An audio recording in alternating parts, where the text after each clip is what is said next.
अस्सलाम वालेकुम गाइस, मैं हूं इंजीनियर मोहसिन सरफराज विर्क और बिजनेस लैब के अंदर खुश आमदीद। कैसे हैं आप सब? बहुत से दोस्तों को मैंने एपिसोड नंबर 1 बना के बताया कि 18 वॉट की किस तरह हमने ड्राइवर्स देखने हैं, चिप्स से कैसे सेट करनी है और ये सारी चीज़ें हमने समझा दी। राइट नाउ आज मैं आप लोगों को बताना शुरू करूँगा कि आपने जब ड्राइवर्स फिट कर लिए, सिलिकॉन गन से आपने चिप्स के ऊपर डॉटिंग कर ली, अब आपने प्रेसिंग मशीन की तरफ आना है कि हीट सिंक को कैसे आपने प्रेस करना होता है।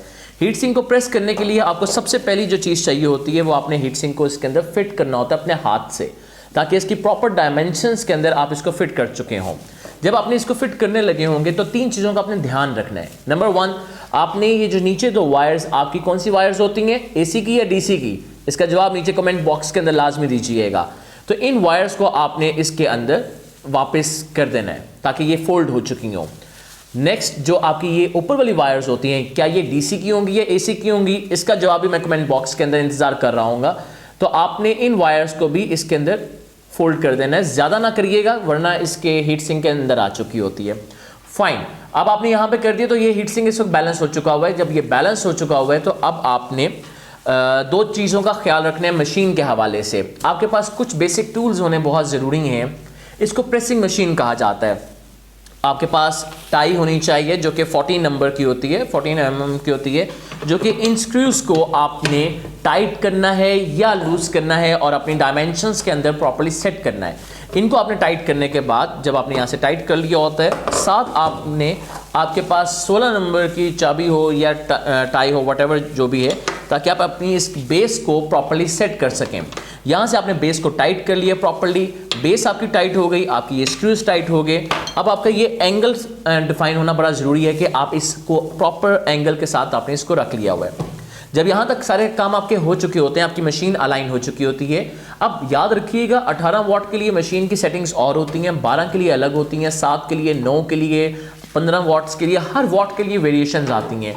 सवाल ये आता है कि सर वेरिएशंस क्यों आती हैं? उसकी 2-3 बेसिक वजूहात होती हैं। पहली वजह, आपकी डाई चेंज होती है। याद रखिएगा आपको हर तरह की, हर वॉट के लिए डिफरेंट डाइस की ज़रूरत होती है। 18 वॉट के लिए आपको डिफरेंट वॉट डाई की ज़रूरत होती है। 12 के लिए हमारे A++ क्वालिटीज़ डिफरेंट होती हैं, A क्वालिटी डिफरेंट है, B क्वालिटीज़ डाइस डिफरेंट हैं।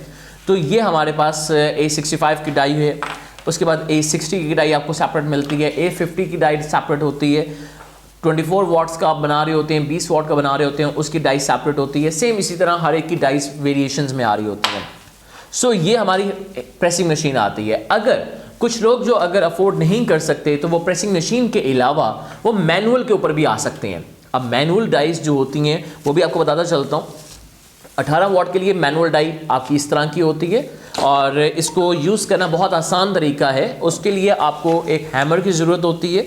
मोर ओवर आपने यहाँ पे हीट सिंक रखा होता है और इसके ऊपर आपने थोड़ा सा प्रेस करना होता है तो ये फिट हो चुकी होती है। जो काम इस मशीन ने करना होता है वो आप मैनुअल डाई और हैमर से आप कर चुके होते हैं। सेम इसी तरह आपकी मैनुअल 12 वॉट की A65, A60 की डाइस डिफरेंट होती है, मैनुअल डाइस इसको कहा जाता है, तो ये सेपरेट होती हैं। ये आपकी टिफ्लॉन की डाई होती है जो कि एज अ बेस आप यूज़ करते हैं, ये सेपरेट होती है। मूविंग फर्दर अब हम बात करेंगे प्रेसिंग मशीन की कि प्रेसिंग मशीन में कैसे आपने यूज़ करना है। सो इस वक्त हमने क्या क्या काम कर चुके हुए हैं? हमने इसकी अलाइनमेंट कर चुके हुए हैं, इसके स्क्रूज टाइट कर चुके हुए हैं, इसकी बेस टाइट कर चुके हुए हैं। अब आपने इसको इसके अंदर रखा।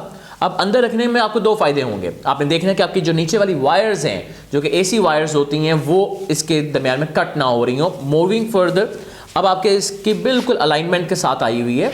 अलाइनमेंट के साथ आने के बाद अब आपने इसको सिर्फ प्रेस करना है और ये प्रेस हो चुकी होती है और ये इस वक्त ये प्रेस हो चुकी हुई है। ठीक हो गया गाइस? सो मूविंग फर्दर एक और चीज़ मैं स्किप करता गया। आपके पास ये डाई मूव कर रही है, ये मूव नहीं करनी चाहिए, ये बिल्कुल टाइट हो जाती है। यहाँ से आपका स्क्रू टाइट कर चुका होता है ऐसे। सेम एक और एक्सपेरिमेंट करते हैं ताकि आप लोगों को क्लियर हो चुका हो। यहाँ तक आपका ड्राइवर फिट हो चुका होता है, ये 2 वायर्स आपके पास बाहर आ रही होती हैं। आपने इसके सेंटर पॉइंट में से आपने इन दोनों वायर्स को पास किया। पास करने के फ़ौरन बाद आपके पास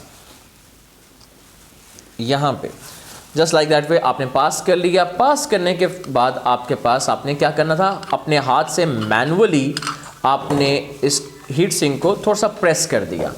अब ये प्रेस किया तो ये हिलेगा नहीं, जब ये मशीन के अंदर जाएगा तो ये मूवमेंट नहीं देगा। और मूविंग फर्दर आपने इसको यहाँ से फोल्ड किया नीचे से, और आपने प्लस इसको ऊपर से भी फोल्ड करके इसके सुराख के अंदर डाल दिया ताकि ऊपर से भी ये वायर्स कट ना जाएं, लाइक दैट वे।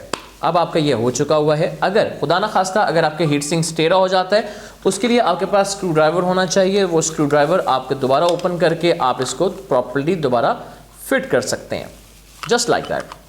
अब ये फिट होने के बाद आपने इसको प्रेसिंग मशीन के अंदर आपने प्रेस कर देना है।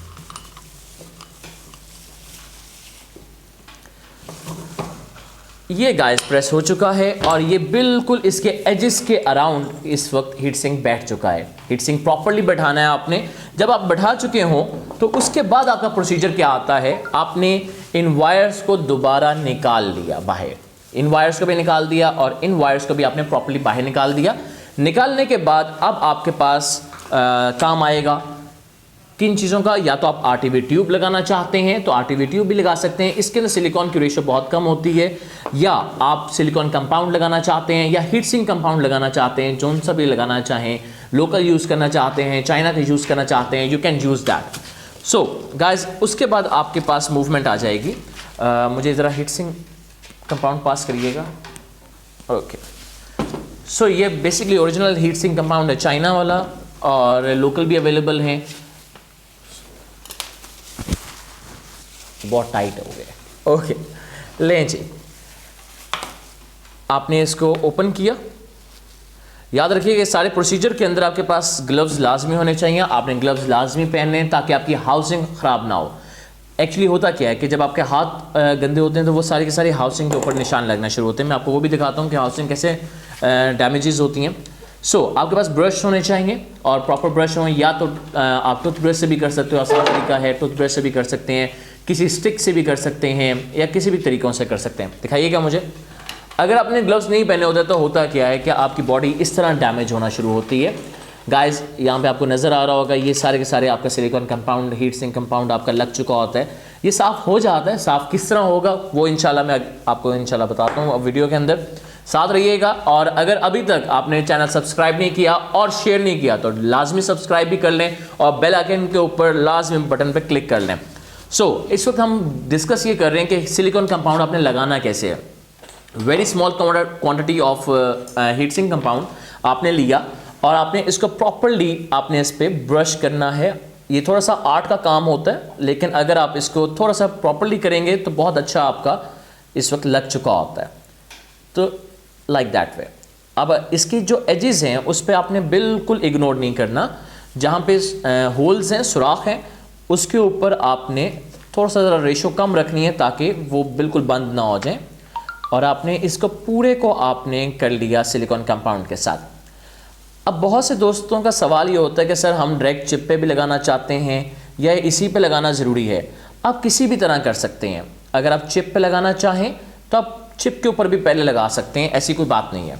लाइक दैट वे मसा लेते हैं, ये मेरे पास चिप है और इस चिप पे मैं लगाना चाहता हूँ तो मैं चिप पे भी लगा के उसके बाद लगा सकता हूँ। ये हर एक की अपनी टेक्निक है, जिस तरह वो कंफर्टेबल फील करते हैं आप लगा सकते हैं।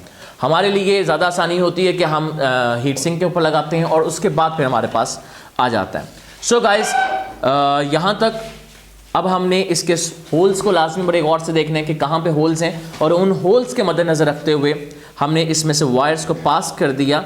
और वायर्स को पास करने के बाद हमारे पास लाइक दैट वे वायर्स को पास किया और आपको साइड्स पे दो होल्स नज़र आ रहे हैं, इन दोनों होल्स को आपने प्रॉपर्ली कर लिया। अब हमारा काम अगला क्या आता है। बहुत से लोगों का सवाल आता है कि सर जी क्या स्क्रूज लगाने ज़रूरी होते हैं या नहीं होते।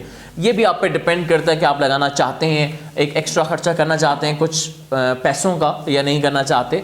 वरना आरटीवी ट्यूब आपकी क्या करती है, RTV tube 704 one of the best tubes हैं, वो आप लगा सकते हैं। तो उसमें आपको स्क्रू लगाने की ज़रूरत नहीं पड़ेगी क्योंकि वो आप टोटली बाउंड कर देती है, वो मतलब रबड़ बन जाती है, वो आपकी चिप को हिलने नहीं देती।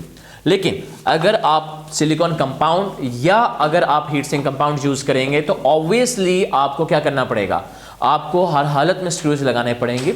स्क्रूज लगाने से फ़ायदा क्या होता है, स्क्रूज लगाने से दो फ़ायदे मेजर आते हैं। आपकी चिप बिल्कुल भी मूव नहीं करेगी। नंबर 2, चिप बैलेंस होगी। याद रखिएगा, चिप बैलेंस होना बहुत जरूरी है। जब आप आरटीवी ट्यूब्स लगाते हैं तो आरटीवी ट्यूब कभी ज़्यादा लग जाती है किसी साइड पे, किसी साइड पे कम लगती है, तो जिस साइड पे ज़्यादा लगी होगी तो उस साइड से ज़्यादा ऊपर हो जाएगी, और वाइल जहाँ पे कम होगी वहाँ पे क्या होगा, नीचे की तरफ होगी, तो वो इम्बैलेंस आता है। जब भी कभी इम्बैलेंस आता है तो ऑब्वियसली हीट प्रॉपर्ली डेसिपेट नहीं होगी। हीट प्रॉपर डेसिपेट नहीं होगी तो आपका क्लेम रेशियो बढ़ जाता है, आपकी चिप हीट अप होती है, ये इस तरह के प्रॉब्लम्स आते हैं। बहरहाल ये सारी चीज़ों को डिटेल के अंदर हम इंशाल्लाह ज़रूर स्टडी करेंगे। You can also visit our factory, आप आ सकते हैं और आके प्रॉपर्ली हमारा सेटअप देखें और चीज़ों को देख सकते हैं। वाइल इसके स्पेशल स्क्रूज होते हैं, इन स्क्रूज को आपने कैसे लगाना है वो भी आज आपको मैं गाइड करता हूँ इसी वीडियो के अंदर। मेरी कोशिश होती है वीडियो ज़्यादा लंबी ना हो ताकि आप लोगों के लिए बोरिंग ना हो जाए।